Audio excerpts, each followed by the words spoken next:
اللہ الرحمن الرحیم۔ السلام علیکم۔ ابرار رشید آپ کی خدمت میں حاضر ہے، اور آج کا دن بھی ایک ایسا دن ہے جو کہ ہنگامہ خیز ہے ہر حوالے سے۔ پاکستان میں آپ نے وہ ہیکر والی کہانی سن لی ہوگی، دیکھ لی ہوگی، لیکن ایک اور بڑا امپورٹنٹ موضوع ہے، اور وہ ہے سپریم کورٹ کے حوالے سے۔ آج سپریم کورٹ کے معزز چیف جسٹس جناب عمر عطا بندیال صاحب کہ کچھ ریمارک سامنے آئے ہیں، جن میں ایک بہت ہی اہمیت کا حامل ریمارک ہے، اور میں بتاؤں گا کہ کس طرح سپریم کورٹ میں سوچ کی تبدیلی آئی ہے اور یہ کتنی امپورٹنٹ بات ہے۔ آج سپریم کورٹ میں فیصل واؤڈا، جنہیں الیکشن کمیشن نے غلط بیان حلفی دینے پر تاعمر 62(1)(F) کے تحت نااہل قرار دیا تھا، ہائی کورٹ میں وہ گئے، ان کی یہ اپیل مسترد کر دی گئی، اب وہ سپریم کورٹ میں چلے گئے ہیں۔ سپریم کورٹ میں اس کیس کی سماعت ہوئی، تو اس کیس کی سماعت کے موقع پر ہمارے معزز چیف جسٹس صاحب نے جو فرمایا وہ میں آپ کی خدمت میں پیش کر دیتا ہوں۔ مجھے امید ہے میں توہین عدالت کا مرتکب نہیں ہوں گا، کیونکہ جو کچھ انہوں نے فرمایا وہ اس کے حوالے سے میں بات کروں گا۔ چیف جسٹس نے کہا کہ یہ جو قانون ہے تاحیات نااہلی کا، یہ ایک ڈریکونین لا ہے۔ ڈریکونین لا آپ سمجھتے ہیں کہ ایک ظالم جابرانہ قسم کا قانون ہے، اور انہوں نے کہا کہ اس قانون کو تو ہونا نہیں چاہیے۔ اب وہ آگے چل کے انگریزی میں کوٹ کرتا ہوں، کوٹ ان کوٹ، وہ کہتے ہیں Article 62(1)(F) of the Constitution that imposes a life ban on a politician is a draconian law۔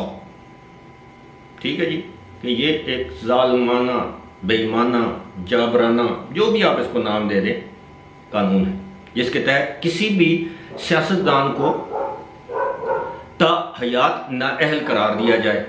پھر آگے وہ جا کے کہتے ہیں کہ جناب article 62(1)(F) is a draconian law and we will hear this case with caution and in detail۔ یہ بڑا بے ایمانہ، جابرانہ، ظالمانہ آرٹیکل ہے، اس کو ہم بڑے صبر کے ساتھ، تحمل کے ساتھ اور بڑی تفصیل کے ساتھ اس کا جائزہ لیں گے۔ یہ تو ہو گئی بات آج کی۔ اب میں آپ کو یہ یاد دلاتا چلوں کہ چیف جسٹس جو اس وقت ہمارے ہیں، وہ اس بینچ کا حصہ تھے جنہوں نے نواز شریف کو تاحیات نااہل قرار دیا تھا، یہ موجودہ جو چیف جسٹس ہیں۔ اب اس وقت جناب یہ عمر عطا بندیال صاحب نے کیا کہا تھا؟ یہ بات ہے جناب 13 اپریل 2018 کے فیصلے میں، جو فیصلہ اس وقت یہ بطور سپریم کورٹ کے ایک جج کے انہوں نے پڑھ کر جو سنایا تھا، اس میں انہوں نے کیا فرمایا تھا موجودہ چیف جسٹس صاحب نے، ذرا یہ آپ کی اطلاع کے لیے۔ اس وقت انہوں نے کہا تھا کہ disqualification of any member of parliament or a public servant under article 62(1)(F) in the future will be permanent. Such a person cannot contest elections or become a member of the parliament۔ یعنی اس کا مطلب یہ ہوا کہ انہوں نے اس وقت یہ فرمایا تھا جسٹس عمر عطا بندیال نے کہ اس آرٹیکل یعنی 62(1)(F) کے تحت جس بندے کو نااہل قرار دیا جائے گا، مستقبل میں وہ ہمیشہ کے لیے ہوگا، یعنی تاحیات، پرماننٹ، مستقل نااہل ہوگا۔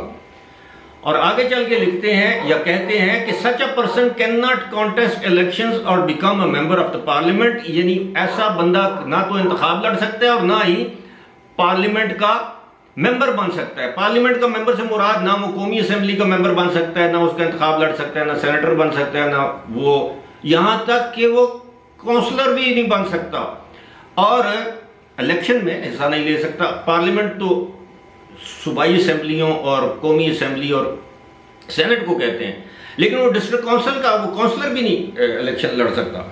اس فیصلے میں تو وہ چیف جسٹس اس وقت کے جو تھے انہوں نے کیا فرمایا تھا؟ انہوں نے کہا تھا، اس وقت کی چیف جسٹس میاں ثاقب نثار نے کہا تھا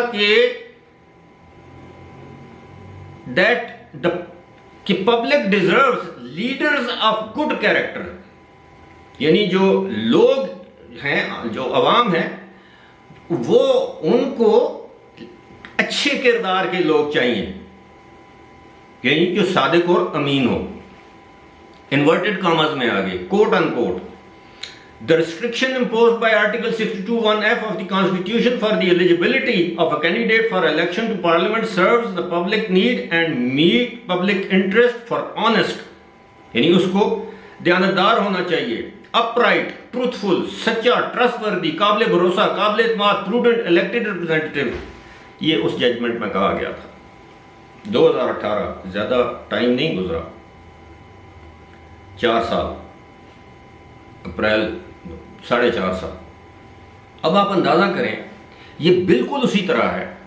آپ کو یاد ہوگا کہ جب وہ صدارتی ریفرنس میں سپریم کورٹ نے ایک فیصلہ دیا تھا، ججمنٹ دی تھی کہ جناب آپ پارٹی کے جو سربراہ ہیں ان کی منشا کے خلاف اگر آپ ووٹ دیں گے تو آپ نااہل قرار پائیں گے، اور پنجاب اسمبلی کے 25 ارکان کو نااہل قرار دیا گیا تھا۔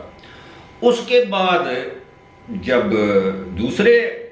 دوسرا معاملہ آیا پنجاب حکومت کا، تو پھر کہا گیا کہ نہیں، پارٹی کیونکہ وہاں پر چودھری شجاعت نے خط لکھ دیا تھا، اس وقت یہ کہا گیا کہ پارٹی سربراہ نہیں، وہ جو اس کے اندر اسمبلی کے اندر جو پارلیمانی لیڈر ہوگا اس کی بات مانی جائے گی، یعنی ایک پارٹی مسلم لیگ نون کے لیے ایک پیرامیٹر یا جو بھی معیار، اور پی ٹی آئی کے لیے دوسرا۔ اب جب کہ میاں نواز شریف نااہل قرار دیے گئے تاحیات، تو اس وقت ہمارے موجودہ چیف جسٹس نے کیا کہا تھا، وہ ابھی میں نے آپ کو بتا دیا کہ یہ پرماننٹ ہوگا، مستقل ہوگا، اور آج کیا فرما رہے ہیں کہ یہ ڈریکونین قانون ہے۔ اگر ڈریکونین ہے تو سپریم کورٹ کے پاس تو یہ اختیار نہیں ہے کہ وہ فیصل وارڈا کو اہل قرار دینے کے لیے آئین کی اس دفعہ کو ختم کر دیں۔ یہ اختیار تو پارلیمنٹ کا ہے، پارلیمنٹ آج چاہے 2/3 اکثریت سے اس کو امینڈ کر سکتی ہے۔ اب یا تو پھر یہ ہے کہ سپریم کورٹ ایک فل کورٹ بنا دے، پورے عدالت میں جتنے جج صاحبان موجود ہیں، 12 ہیں، 15 ہیں، میرا خیال ہے 12 ہیں، ان سب کو بٹھا دیں۔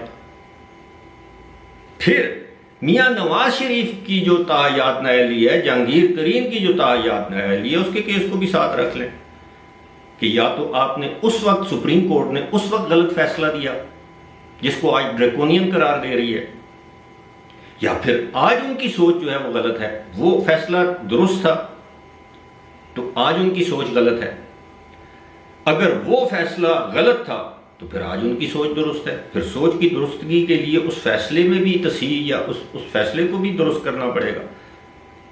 تو یہ ہے ہماری اعلیٰ عدلیہ کے معزز جج صاحبان۔ مجھے امید ہے مجھے نہیں کنٹیمپٹ آف کورٹ میں بلائیں گے، بلا لیا تو ہم حاضری دے دیں گے کہ جی ہم نے تو وہ کچھ پڑھا ہے جو آپ نے 2018 میں کہا تھا، 13 اپریل 2018 میں، اور آج 4 اکتوبر 2022 کو جو آپ نے کہا ہے، آپ کے منہ سے نکلے ہوئے الفاظ ہم نے ریپیٹ کیے ہیں، اس میں گستاخی یا کنٹیمپٹ کی تو کوئی بات نہیں۔ فیصلہ آپ کا ہے، آپ خود سوچیں کہ کہاں کا یکساں انصاف۔ پھر ہم جیسے لوگ سوال تو اٹھائیں گے کہ انصاف کا جو ترازو ہے، یہ ترکڑی ہے، یہ تکڑی ہے، وہ کبھی ادھر جھک جاتی ہے، کبھی ادھر جھک جاتی ہے، کبھی اس کو بیلنس کرنے کی کوشش کی جاتی ہے۔ ہمیشہ ہی بیلنس رہے تو بہتر ہے۔ فی الحال مجھے دیجیے اجازت، خدا حافظ۔